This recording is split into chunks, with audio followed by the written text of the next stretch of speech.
everyone, myself Nidhi Ambire and welcome back to my YouTube channel. आता आपण वांग fry बनवूया. त्यासाठी लागेल वांग.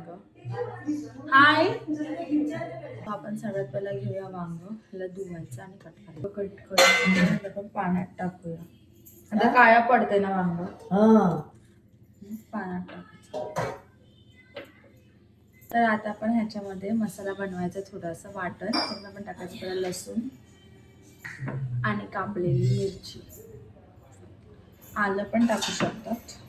यात थोडं आलं पण कट करून टाकायचं.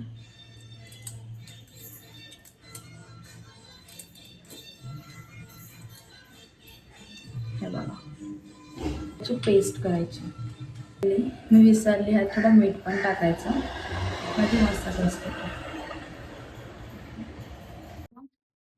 मी हे कवरिंगसाठी पीठ रेडी केलं. त्याच्यात मी टाकले तांदळाचं पीठ, मीठ, मसाला आणि हळद.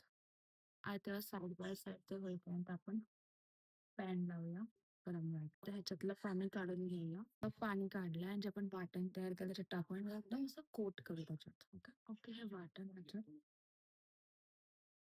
टाकून मिक्स करायचं, असं कोट करायचं त्याच्यात. त्याचे वांग त्याला कोट केलं तर या पिठात टाकायचं आणि कव्हर करायचं आणि तो फ्राय करायचं. सिंपल. आता पॅन गरम झाला आणि त्यात एक एक करून सोडायचं. ह्याला एकदा पलटवलं. आता बघूया कसं होतं. हे बघा, रेडी झालं आहे.